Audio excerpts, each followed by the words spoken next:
Comment les dirigeants auraient-ils pu devenir les antagonistes de Solo Leveling? Imaginez un monde où les héros sont de vrais méchants. Ça vous semble intéressant? Eh bien, c'est exactement ce dont nous allons discuter dans cette vidéo épique. Rejoignez-moi au cœur de cette histoire passionnante et découvrez comment les alliés principaux pourraient prendre un nouveau tournant. Nous sommes post-arc île de Jeju. Jinwoo a vaincu les fourmis, la bataille est terminée. Song Il-hwan est en fuite après avoir vaincu Hwang Dong-soo. Il continue son chemin quand il finit par tomber sur un envoyé des dirigeants. Possédant un hôte, il lui parlera des événements de l'île de Jeju et se questionnera sur la montée en puissance de Song Jinwoo. À ce moment-là, les êtres de lumière ignoraient que Jinwoo était le monarque des ombres. Il explique que Jinwoo était un rang E et qu'il ne pouvait pas accomplir cette tâche car il n'a jamais été désigné comme réceptacle des souverains. Il-hwan dit qu'il s'agit de son fils. Il répond aux dirigeants qu'ils enquêteront. Il-hwan ne se sentait pas rassuré, il espérait que son fils ne soit pas le réceptacle du monarque des ombres, car les dirigeants l'exécuteraient si il le possédait. Il décide de mener son enquête, puis tombe sur l'incident du double donjon. Il comprit que quelque chose n'allait pas. Il retourne en parler aux émissaires de lumière, ils comprirent immédiatement qu'il s'agissait d'une dimension cachée. Les dirigeants n'étaient pas rassurés. Ils souhaitaient envoyer quelqu'un pour inspecter la dimension, mais c'était compliqué pour eux de se matérialiser sur Terre. Ils décident de posséder, comme lors de la bataille contre le monarque des glaces, un fragment de lumière. Pour soutenir Il-hwan, ils choisissent Thomas André, qui se trouvait en Corée du Sud pour amener Hwang aux USA. Et pour le donjon, comment le trouve-t-on? Les êtres de lumière avaient un objet spécial qui leur permettent de détecter les anomalies dans le portail.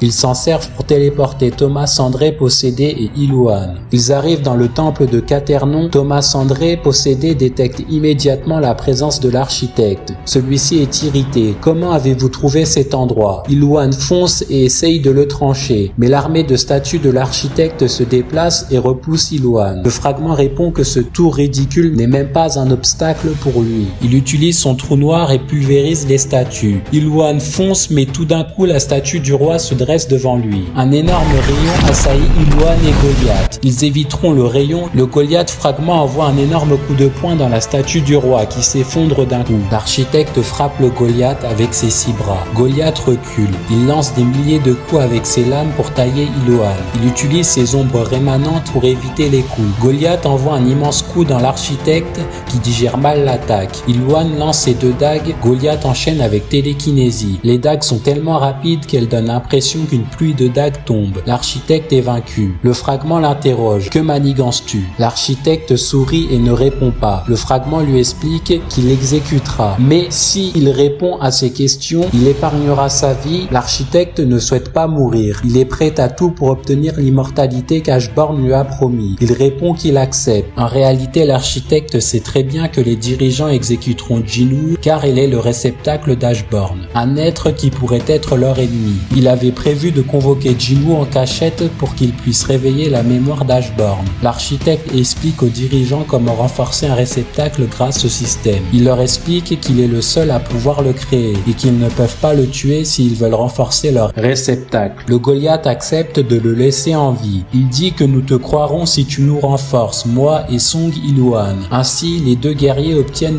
le système. Ils étaient tous les 2 au niveau 120. L'architecte leur propose de tuer Legia dans un combat pour commencer. Les 2 guerriers affrontèrent le géant enchaîné et le tuèrent rapidement. Ensuite, l'architecte crée plusieurs copies de Baran et les force à se battre contre lui dans le palais des enfers. Grâce à cet entraînement, le contrôle du fragment sur Thomas André fut total. L'architecte avait profité que les 2 combattants s'entraînent pour convoquer Jinwoo. Le fragment avait déjà anticipé ça. Il entre dans la pièce puis se retrouve face à Song. Les 2 sont surpris. Le Goliath s'était débrouillé pour tromper Il-hwan, car il n'aurait jamais accepté que son fils soit exécuté. L'architecte est irrité. Jinwoo est confus. Le Goliath avait atteint le niveau max. Il avait le même niveau que Jinwoo après avoir battu 3 monarques. Il avait conscience qu'Ashborn pourrait revenir à cause de l'architecte. Il accélère et tue l'architecte en un seul coup. Jinwoo est terrifié. Il n'est qu'au niveau 122. L'architecte avait verrouillé l'armée des ombres avant de mourir. Le système a donc buggé. Impossible pour Jinwoo d'utiliser l'armée des ombres. Le Goliath frappe Jinwoo et l'envoie contre le mur. Jinwoo est aux portes de la mort. Puis tout d'un coup, de la glace apparaît. Il hurle d'une grande voix. Enfoiré! Le monarque des glaces apparut accompagné du monarque des bêtes. Le Goliath répond qu'il a compris. Les monarques ont ressenti son immense mana. La pire crainte des monarques monarque venait de leur tomber devant les yeux. Un fragment au meilleur de son niveau, les deux monarques utilisent leur forme ultime. Le fragment observe les deux monarques. Les deux guerriers foncent sur le Goliath, mais une pluie de lames noires les arrête. Il s'agit d'un clone de Baran, qui a été renforcé par le fragment de lumière. Il avait découvert les techniques de l'architecte pour créer les clones. Il s'est servi du talisman situé dans le dos des monstres pour contrôler la réplique. Baran lance son rayon de foudre, le monarque de glace réplique avec son souffle de givre.